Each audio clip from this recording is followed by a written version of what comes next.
Fuera de la agenda de protocolo, llegó a la Casa Rosada una delegación de funcionarios de la Embajada de Estados Unidos para presentar una protesta formal por las actividades políticas que está desarrollando Evo Morales en la Argentina. Fue una reunión urgente, como decía, fuera de agenda estaba el futuro embajador argentino en Estados Unidos, Jorge Argüello, pero también participó el presidente de la Nación, Alberto Fernández, y no estaba el embajador norteamericano porque estaba de vacaciones en Texas, pero sí la ministra consejera, el consejero político representando el Departamento de Estado. ¿Y por qué digo desagradable? Porque prácticamente es una injerencia, en mi opinión, insoportable en las políticas que decide tomar la Argentina. Y se sabe que Estados Unidos viene monitoreando los actos políticos de Morales, seguramente los tuyos también, desde que están acá en nuestro país, ¿no? Y la pregunta es, por una parte, conocer tu opinión sobre esto, y si pensás que esto está en conexión con algo que va a pasar el domingo, que es la reunión de Evo Morales con los militantes del MAS, que estaba programada para elegir candidato presidencial. Me he enterado por los periódicos lo que usted me cuenta, Telma, y simplemente decirle que nosotros con Evo, con el presidente Evo, cumplimos todos los protocolos que establece la calidad de refugiado, que es desenvolver sus actividades como un ciudadano más, sin involucrarse en las actividades políticas del país que nos ha recibido, que nos ha acogido. Y eso lo cumplimos religiosamente. No nos hemos involucrado, no nos vamos a involucrar jamás, de los jamases. En temas internos argentinos. En temas internos, claro, argentinos. Y nuestra calidad de refugiado no nos prohíbe poder comentar, poder hablar, poder reunirnos sobre los temas que pasan en Bolivia. Eso nos lo dijeron claramente. De hecho, hay una cartilla donde se establece, es un protocolo mundial donde están los derechos que tiene un refugiado, y no lo hemos violentado, no lo vamos a hacer. Nuestra posición es que jamás vamos a generar ningún tipo de problema ni de infracción a las normas argentinas, al gobierno que nos ha brindado esta protección. Por lo tanto, creo que independientemente de que otras cosas más habrán hablado, nosotros somos respetuosos del asilo que nos da Argentina y estamos cumpliendo lo que nos establece como derechos. Sin embargo, permítame no comentar sobre lo que ha pasado acá, pero decirle que no me parece raro la actitud que asume el gobierno de Estados Unidos en general en el continente, porque desde el primer día de que estuvimos en el gobierno en Bolivia, ellos tuvieron una actitud distante frente a nosotros, se entrometieron en asuntos políticos de Bolivia. Nosotros, Telma, no tenemos ninguna animadversión a Estados Unidos en general. Es más, somos muy respetuosos y valoramos su cultura, su tecnología, en fin, su economía. Pero lo que nunca permitimos cuando estábamos en gestión de gobierno es que se metan en los asuntos políticos de los bolivianos, que nos digan qué tenemos que hacer. Nadie tiene autoridad moral para decirle a otro país lo que tiene que hacer en la vida. Y mucho menos Estados Unidos, que ha estado marcado por tantas intromisiones, abusos, prepotencias e invasiones en el mundo. Les dijimos, oigan, respetamos a ustedes como país, los admiramos en muchas cosas de lo que hacen, pero por favor, respétennos como país y no se metan en los asuntos políticos. No nos hicieron caso y tuvimos que expulsar al embajador norteamericano con pruebas de la intromisión en los asuntos políticos. Y desde entonces ellos no han dejado de buscar de una u otra manera molestar, agraviar, y eso ha continuado hasta el día de hoy. Han circulado en una investigación argentina el conjunto de audios de funcionarios norteamericanos que estuvieron a principios de año reuniéndose con opositores para financiar recursos económicos para una campaña opositora contra el presidente Evo. Eso ya es de conocimiento público. Estuvieron presentes en el golpe de Estado, protegiendo a los mandos militares de la barbarie que han cometido con las masacres en mi país. Hicieron todo lo posible para que no llegara el avión mexicano a recoger al presidente Evo a Bolivia, y incluso ya llegando a México también allí hicieron manifestaron su malestar de por qué nos estaban brindando ese apoyo, porque lo que ellos tenían como planificado para Evo o era, calculo, o la muerte o la detención. No era el que pudiera estar libre como refugiado, como asilado, pudiendo expresar su palabra. Entonces, en general están molestos porque Evo está libre y vivo.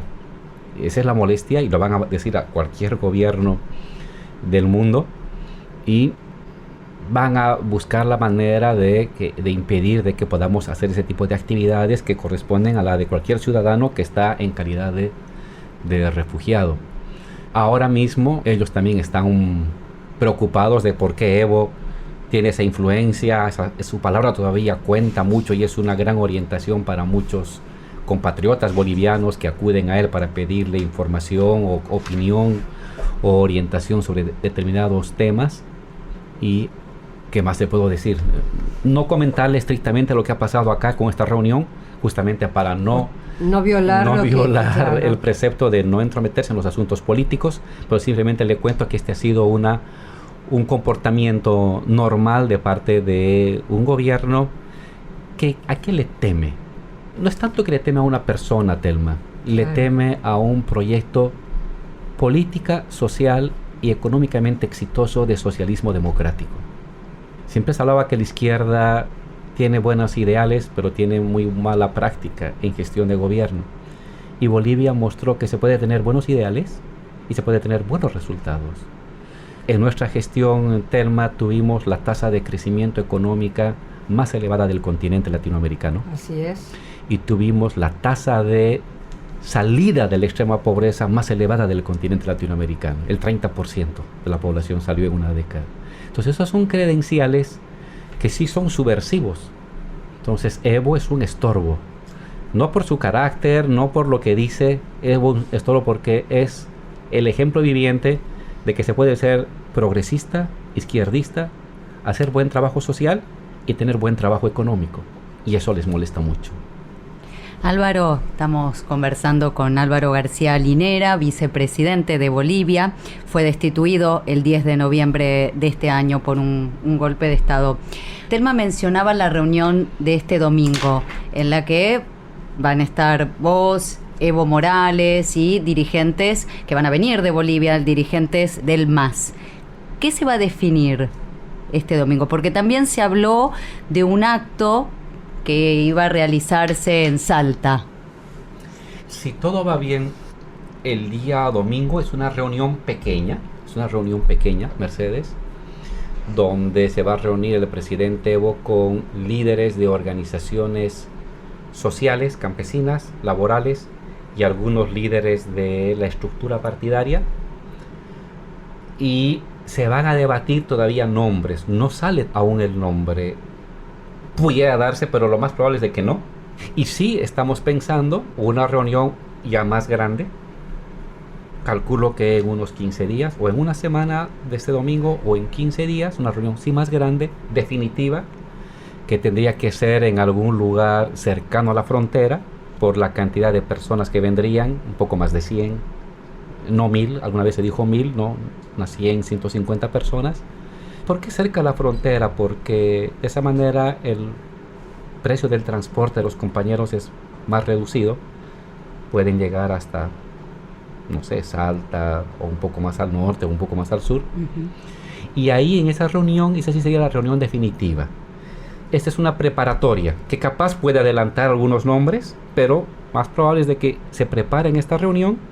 Y la reunión definitiva tendría que ser de aquí a unos 15 días o a una semana, dependiendo lo que ahora acuerden. Para esa reunión sí tendrían que venir obligatoriamente dirigentes de la mayor cantidad de organizaciones sociales. Tú sabes que el MAS, más que una estructura partidaria de cuadros políticos, es una coalición flexible, es una confederación de organizaciones sociales, laxa, ¿no? Entonces, con una gran base campesina. Y también popular, urbana. Entonces tienen que estar los dirigentes de esas organizaciones que han hecho durante todo este mes consultas sobre quiénes podrían ser los mejores candidatos para ir a disputar las elecciones en el siguiente año. Entonces, reunión preparatoria este domingo, no muy grande, y una reunión un poco más grande en 1 o 2 semanas, es así, en algún lugar cercano a la frontera. Claro, y ahí es cuando se va a saber el candidato presidencial de cara a las elecciones del año que viene. Así es. Que todavía tampoco está la fecha definida. No, porque hay todo un debate en Bolivia respecto a todavía qué va a pasar el 22 de enero. El 22 de enero fenece... Que era cuando terminaba el mandato de ustedes. De Evo, de Álvaro y de todos los diputados y senadores. Unos están planteando ampliar el mandato hasta agosto. ¿Eso está en la Constitución? ¿Es posible hacerlo? No. Pero han hecho la consulta al Tribunal Constitucional. Y ahí ha salido un debate. ¿Por qué? Porque el único ejemplo de ampliación de mandato hubo el año 2008, cuando se culminó un mandato, se adelantó a la culminación de un mandato y se convocó elecciones. Y en un artículo de la Constitución, en un artículo transitorio, se amplió el mandato de gobernadores, alcaldes y concejales. Entonces, unos dicen, ojo, solamente se puede ampliar los mandatos, ni siquiera por ley, ni siquiera por consulta al tribunal, sino por reforma constitucional.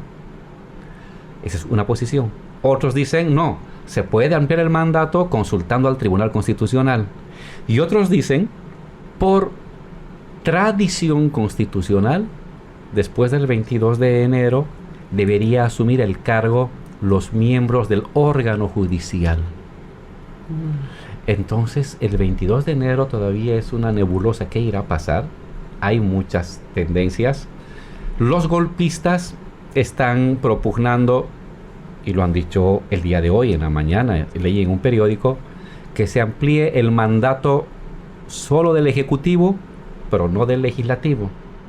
Pero siguiendo su ficción democrática de que supuestamente Áñez fuera presidenta por orden constitucional, pues el orden constitucional establece de que el 22 de enero fenece el mandato de este Parlamento. Y ella supuestamente es presidenta en su ficción constitucional de los golpistas por ser senadora, vicepresidenta del Senado.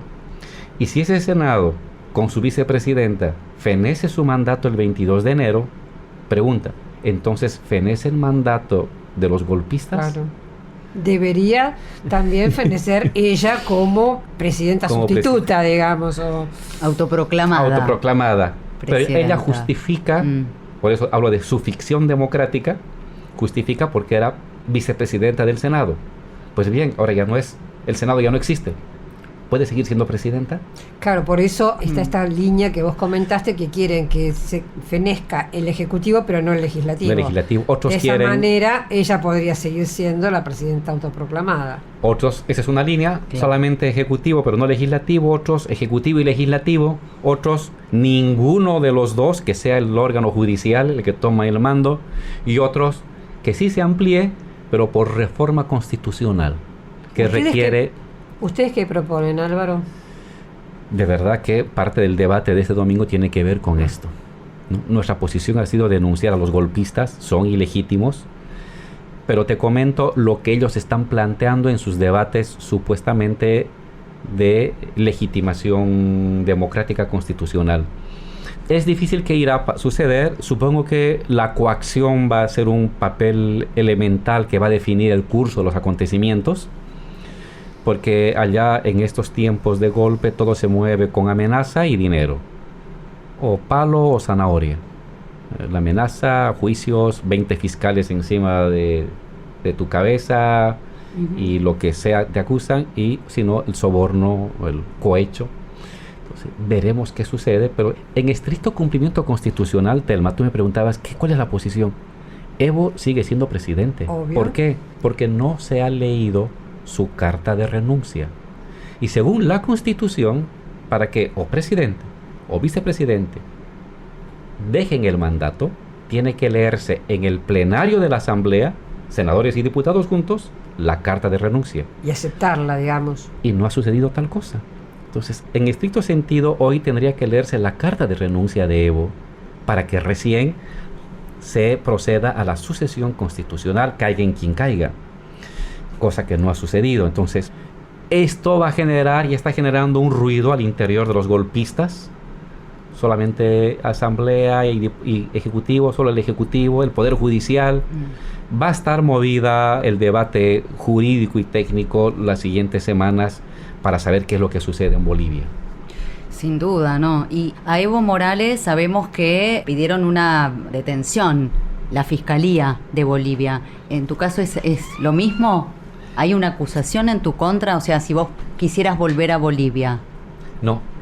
En caso de Evo, evidentemente, la Fiscalía a los 4 días que salimos de Bolivia, nos enteramos nosotros que abrieron una causa, no la hicieron pública porque ya estaba abierta la causa.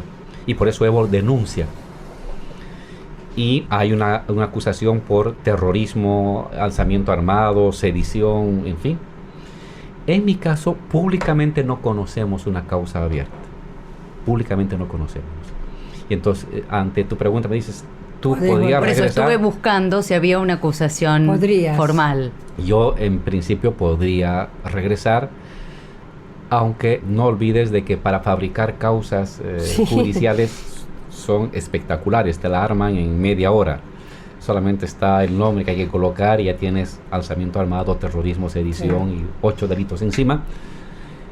No sabemos qué irá a pasar. Pero esta opción de que Álvaro pudiera regresar, teóricamente es una opción. Yo no he pensado algo así, lo digo públicamente, no he pensado, pero teóricamente es una posibilidad. Estamos con Álvaro García Linera, él, como acabamos de ver, es vicepresidente de Bolivia hasta el 22 de enero al menos. Voy a hacer una pregunta para dejarla pendiente para después de la tanda. Llama la atención 2 cosas. Por un lado, la pregunta es concreta y directa, si ustedes no se veían venir el golpe, si no se veían venir esta, llamemos, traición de parte de los militares. Y unida a este tema, me preocupa el tema policial, porque el tema, si uno mira varios de los procesos de interrupción de democráticos en nuestra región, la policía tuvo bastante que ver. Estoy pensando en el 2010 con respecto a Rafael Correa, incluso creo que en el caso de Bolivia también hubo el 2011. Hubo casos en que la fuerza policial aparece como actuando o favoreciendo estos procesos de interrupción democrática. Entonces, esa es la pregunta. Si no se la veían venir y sabiendo que la policía ya tenía esa tradición, si no pudieron evitarlo. Voces del Mundo en Radio Cooperativa desde Buenos Aires, Argentina. Voces del Mundo. Una visión alternativa de los principales hechos internacionales por Sputnik. Todos los días, información y análisis con expertos en política y economía internacional, con la conducción de Telma Luzzani y la participación de Néstor Restivo y Mercedes López San Miguel. Lunes a viernes, desde Buenos Aires, Argentina, por Sputnik.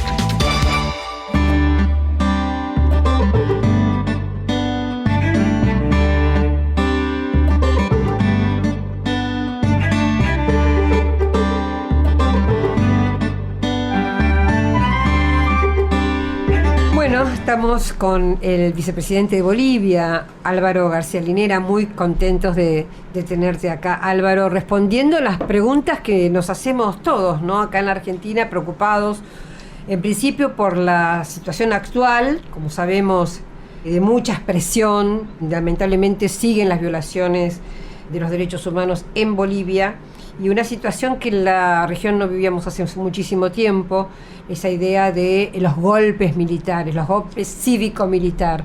Y esa era mi pregunta un poco, Álvaro, porque bueno, a nosotros nos impactó enormemente, habíamos pensado o nos queríamos tranquilizar pensando en que eso era una etapa superada de nuestra región, que ya nos habíamos acostumbrado a los golpes blandos, a que los golpes venían con esta mesa de 3 patas que era el Poder Judicial, los medios de comunicación y el aparato legislativo, que podía haber destituciones al estilo de Dilma Rousseff en Brasil, pero resulta que de repente el 10 de noviembre en Bolivia aparece un militar que les pide la renuncia, según tenemos entendido, los amenaza prácticamente, y también la traición por parte de la policía. Entonces mi pregunta doble es, por un lado, si no vieron venir desde las Fuerzas Armadas al estilo Pinochet, digamos que había un movimiento de golpismo, y también sobre el factor policial en estos procesos golpistas.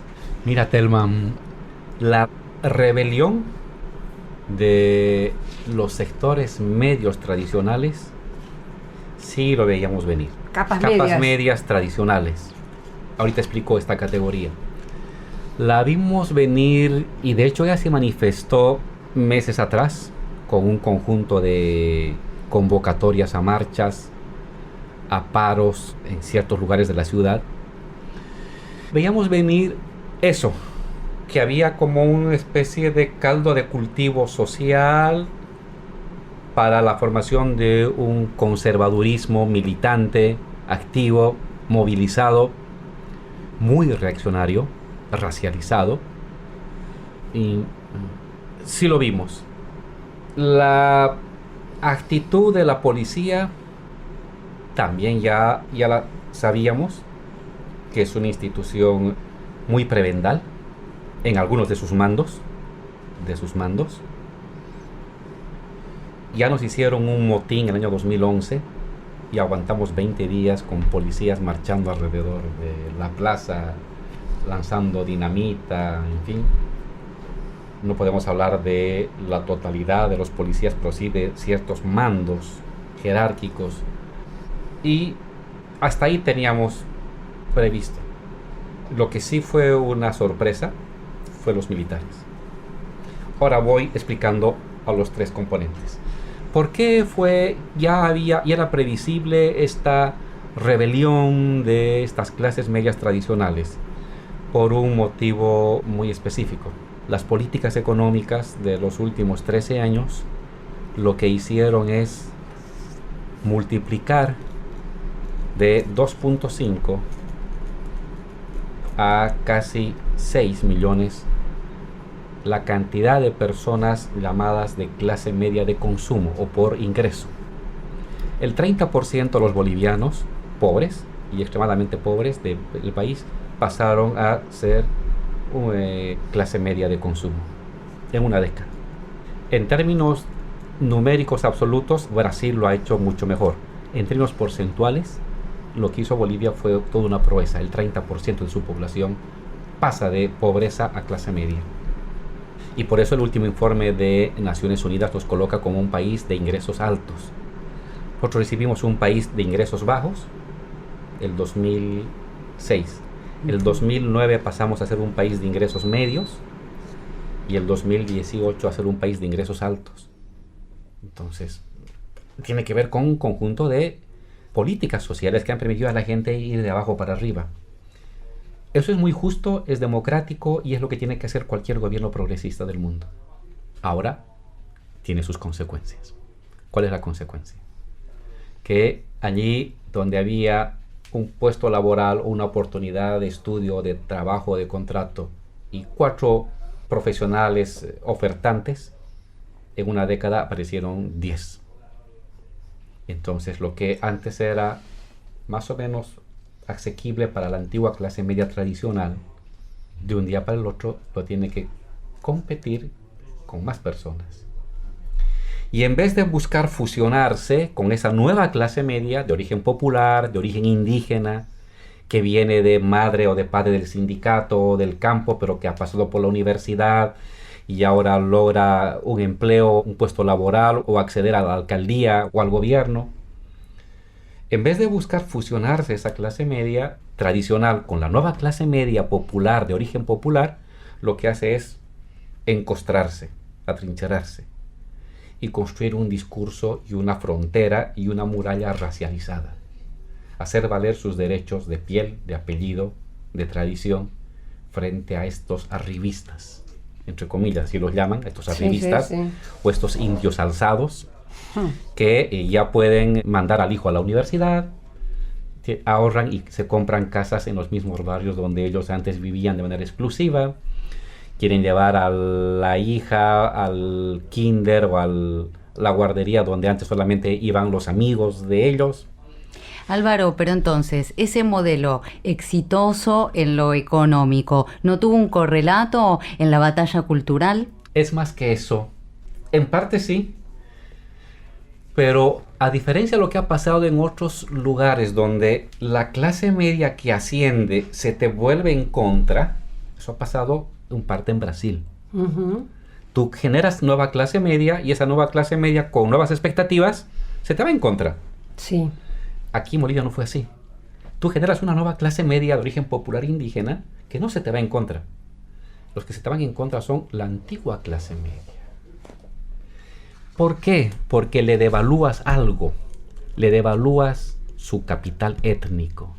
Le devalúas la etnicidad como un bien que les permitía anteriormente un conjunto de privilegios. Eso es muy democrático. No puedes tú usar la etnicidad como un bien acaparable, como capital. En un país colonial y postcolonial como el boliviano sí es así. Es que hicimos nosotros, por un tema de democracia y de justicia, ese bien llamado capital étnico, es decir, privilegios de apellido, de casta, de color de piel, de tradición, de vestimenta, de color de piel, ese capital, por justicia social, tú lo devalúas. Y está claro que no puedes devaluar impunemente algún bien. Entonces, Claro. la democracia, lo escribí en un artículo para Página 12, la paradoja de nosotros es que lo democrático y lo justo generó una reacción de parte de ese sector que vio perder un conjunto de privilegios. En otras partes del mundo lo que hay es fusión, pero aquí en vez de fusionarse, es decir, mezclarse con las clases medias indígenas, establecer alianzas matrimoniales con las clases medias indígenas, lo que hicieron las clases medias tradicionales bolivianas es encerrarse y establecer una frontera de piel, de color.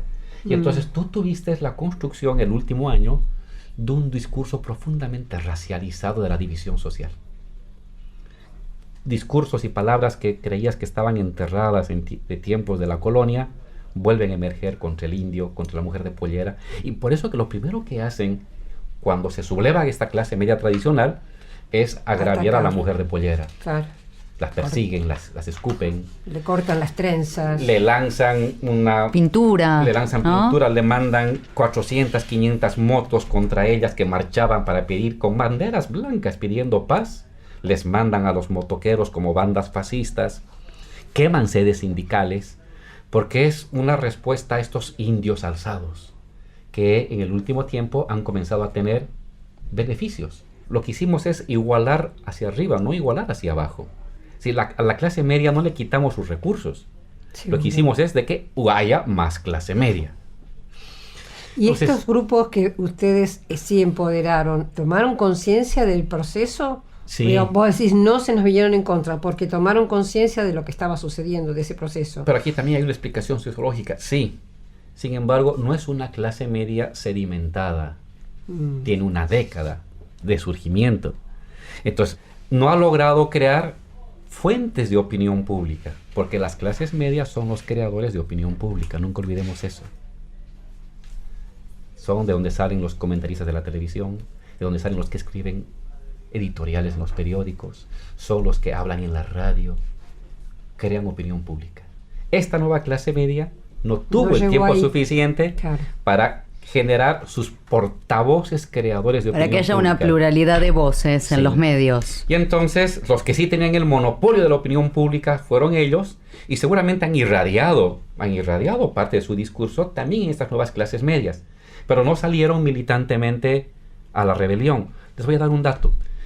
Se habla de que la juventud salió a enfrentar a Evo. Sí, salieron la juventud que nunca había marchado de las universidades privadas. Claro que salieron.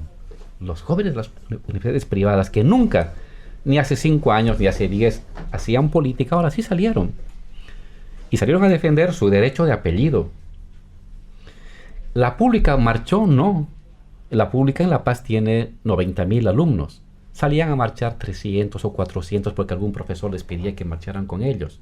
Pero de las U privadas tenía 5.000 jóvenes. Tenía 7.000 jóvenes marchando contra Evo, gritando: Dios de mierda, váyanse.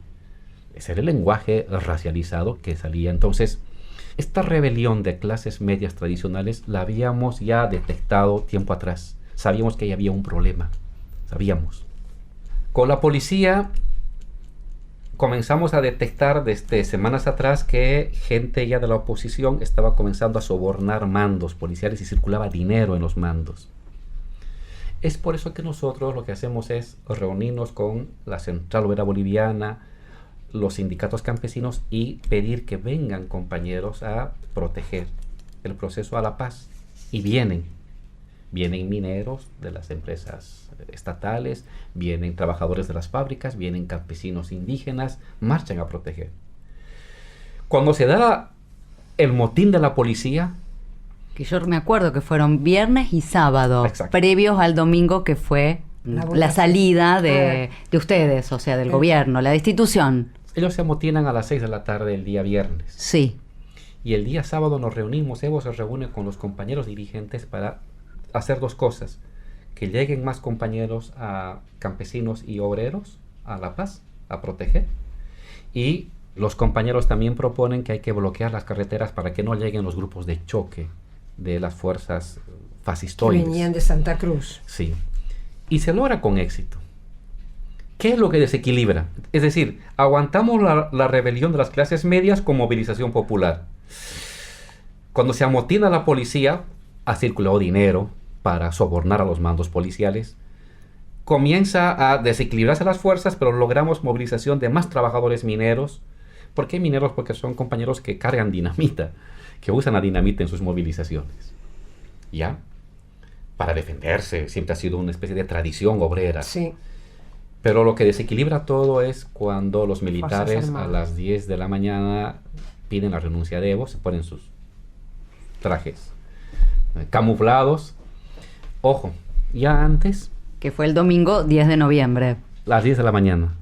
Antes de eso, a las 9:30, que teníamos que ir con Evo al trópico, a un ampliado un congreso, la Fuerza Aérea donde fuimos a pedir el avión, no se amotina, no lo dice, pero ya no nos hace caso. Y a la media hora está hablando el general Calimán pidiendo la renuncia de Evo. Con amenazas. Por supuesto. Pero además, ya media hora antes, aviones de la Fuerza Aérea comienzan a sobrevolar, aviones de guerra, a los movilizados que estaban impidiendo que entren los grupos de choque de las fuerzas conservadoras. Y comienzan a disparar, no a la gente, sino por encima de sus cabezas. Y Evo llama. ¿Por qué han sacado? ¿Quién ha autorizado que salgan aviones militares a sobrevolar los bloqueos? Y la respuesta es de que nadie ha autorizado, que no sabían, y ya había comenzado todo una sublevación de parte del bando, el más vinculado al golpe. Yo digo que, y a uno se entera después, estuvo trabajando seguramente tiempo atrás con ellos, es el general de la Fuerza Aérea. Fue el que se amotinó antes que todos, que sacó aviones sin autorización presidencial para disparar encima de las cabezas de los que estaban bloqueando las carreteras en las zonas rurales. ¿Cuál es el nombre del general de la Fuerza Aérea? Si me equivoco es Terceros. Ah, sí. Creo que es Terceros. ¿Y no tenían leales ustedes que les advirtieran? Porque recuerdo Evo Morales, que señaló en el reportaje en el que pude, digamos, hacerle esta pregunta, que dijo cómo había mejorado la situación de las Fuerzas Armadas. Él contaba así en varias que tenían un helicóptero, sí. Estaban desprovistos de todo y, digamos, incluso me imagino el pago, ¿no? El salario de los militares. Entonces, en esta idea se veía venir una movilización con base social, sí, la sabíamos y teníamos que contrarrestar con movilización social. No nos sorprendió, pero nos molestó el motín de la policía, pero lo que no estaba bajo ningún cálculo, y cuando tienes que tomar decisiones cuando los militares se te sublevan. Porque ahí, ¿qué queda? ¿Qué queda ahí, Telma? ¿Qué queda ahí, Mercedes? Decir, bueno, se sublevaron los militares, voy a enfrentar. Es una decisión. Tenés que buscar un sector leal dentro de esa fuerza. Puedes enfrentar con la movilización social. Pero eso va a significar centenares o miles de muertos. Puedes tomar la decisión de decir, sí lo hago. Y lo que hizo Evo es decir, no lo voy a hacer. Aguanté la sublevación de las clases medias, podía contener y, digamos, controlar el motín policial, pero ya enfrentarme a las Fuerzas Armadas va a significar centenares de compañeros muertos, porque van a defender a su gobierno, van a enfrentar a los militares, y los militares van a hacer lo que mostraron 4 días después. Matar. En las masacres de Sencata y Sacaba, ¿no? Y dice, no voy a hacer eso. Por eso recuerda tanto el golpe del 1955. Todo lo que vos estás contando, el golpe acá de 1955 contra Perón, tiene muchas similitudes con esto. Las clases medias que salieron a las calles y las Fuerzas Armadas y la decisión de Perón de irse, ¿no? Entonces, de los militares uno dice, ¿creíamos que eso podía suceder? No. Pensamos de que los militares podían mantener una posición institucionalista, que era quedarse en sus cuarteles, no sacar helicópteros artillados, no sacar aviones de guerra artillados para disparar encima de la gente, y luego no sacar francotiradores y carapintadas que salieron a las calles a matar y a disparar. Hay 600 heridos a bala en Bolivia. No se habla de ellos. Hay 600 heridos a bala, aparte de los 34 muertos. Entonces, dijimos, las Fuerzas Armadas no había señales de que podían fascistizarse de manera tan rápida. Eso sí nos sorprendió. Cuando me dice, Álvaro, ya está bien, ¿qué calcular? Esa parte de las Fuerzas Armadas fue lo que desequilibró todo. Y cuando eso se desequilibra, estás entre, das un paso al costado o resistes, pero asumiendo la responsabilidad de centenares o miles de muertos. Y Evo dijo, no, yo he llegado para trabajar por la gente humilde y no voy a permitir que maten a la gente humilde. Prefiero la renuncia, y es que así que decidimos, después de eso, con Evo decidimos renuncia, y yo no puedo menos. Yo estoy ahí con Evo. Yo llegué a la vicepresidencia por Evo. Por un indígena tampoco gobernando. Era tan seguro que te quedaras. Realmente. Vos hablaste antes de que corría peligro la vida de Evo, de Evo, y que era o que lo querían matar o que lo querían apresar. Pero te cuento lo que pasó en mi mente. En ese momento mi misión era proteger a Evo.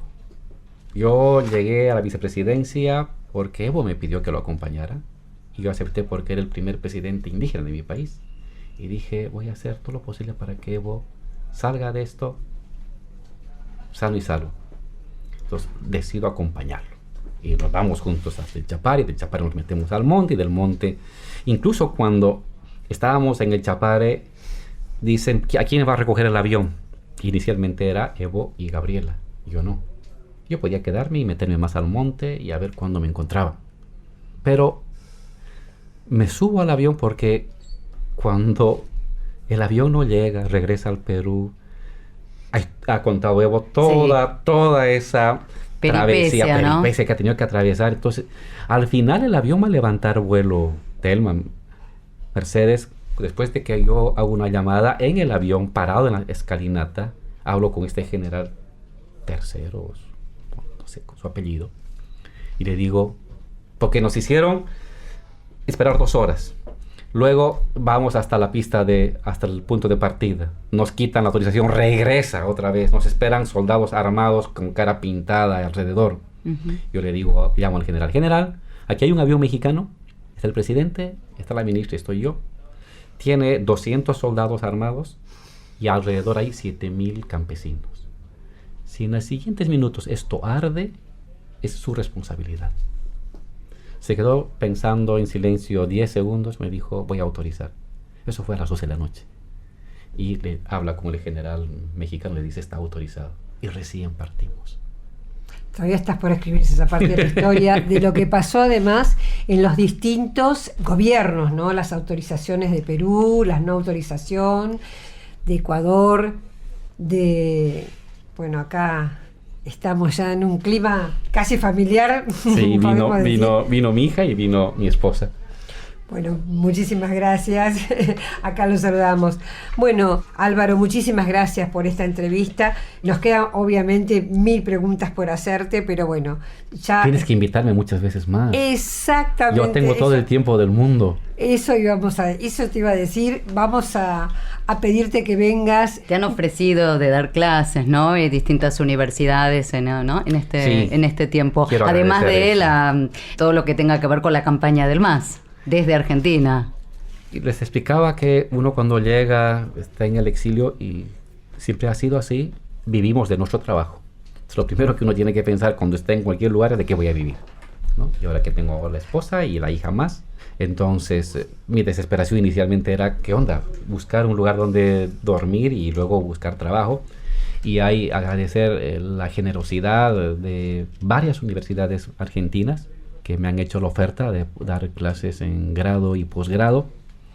En los siguientes días me voy a reunir ya para ver los detalles de los programas, pero yo creo que la parte laboral también ya está resuelta. Viviré de mi trabajo como siempre he vivido, dando clases en este caso aquí en universidades argentinas, y por supuesto siempre con la mirada y con el corazón puesto en Bolivia para que se acabe esta pesadilla y se juzgue a los asesinos de mis 34 compatriotas asesinados, de mis 600 compatriotas baleados, heridos de bala, y que las libertades y los derechos regresan a Bolivia, y que las grandes conquistas sociales de igualdad, de reconocimiento, de mejora social no se detengan y más bien continúen. Yo creo que han quedado sembradas, ¿no es cierto? Sin duda, y me parece un poco anacrónico el golpe de Bolivia, te soy franca.